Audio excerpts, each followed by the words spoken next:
Okay, we got the day 3. We got the defroster kicking to defrost the windshield. Wasn't really any frost on it, just gets that condensation buildup in the morning at 5:52 a.m. So I wanted to go over the oil life with you guys because I'm trying to figure out the interval that Ford sets with the oil changes on these GT350s. So when I picked the car up 2 days ago, it said 37% oil life. Okay, so we're still at 37%, so I'm gonna have to, maybe there's another menu setting where I can figure out if it's every 5,000. But on this GT350, I'm wondering if they do every 3,000, if that's how they set the interval from the factory. And so I'll keep monitoring that as we go along. And then for a quick second, I was wondering where the rear defrost button was, but it's actually right below the defrost button.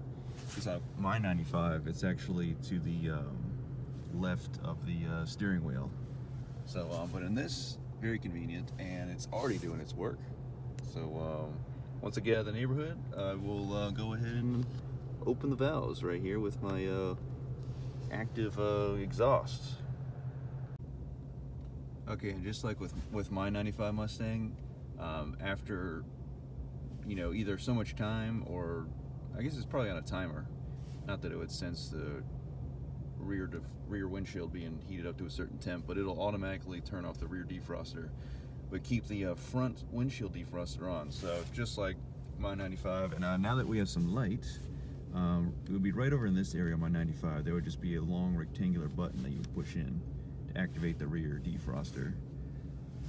And that's it. Let's get to work, and then we'll be driving this after work.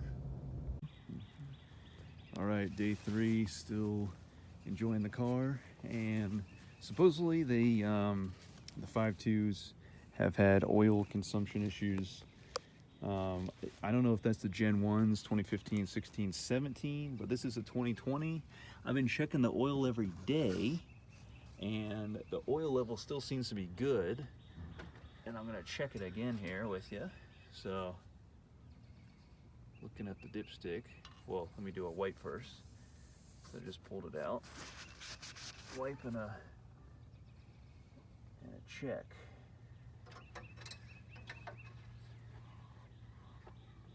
Okay, motor's hot. I don't want to burn my finger. Okay, so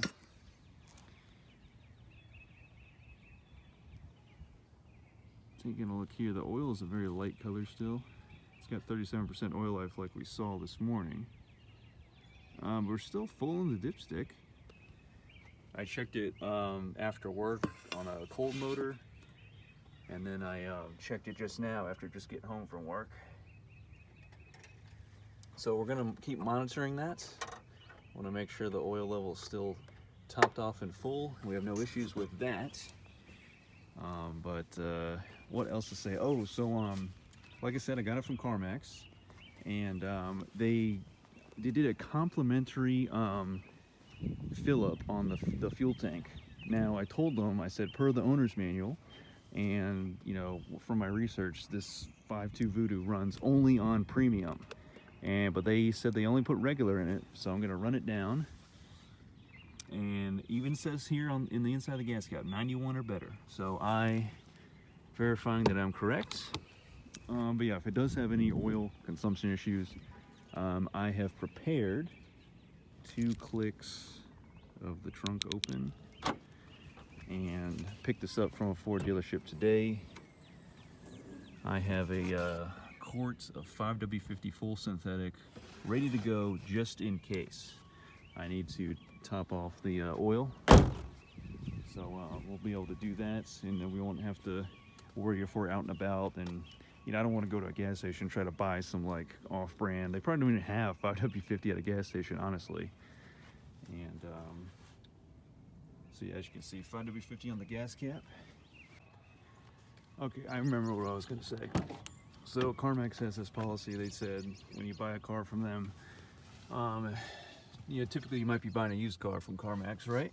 So they said if there's no owner's manual in the car, and I was asking, like, some cars nowadays, they just have digital owner's manuals only, but the salesman was saying he's seen both, but you always get a physical digital owner's manual. So I was like, I looked in the glove box initially, and I was like, didn't see anything, you know, just the paper that I got.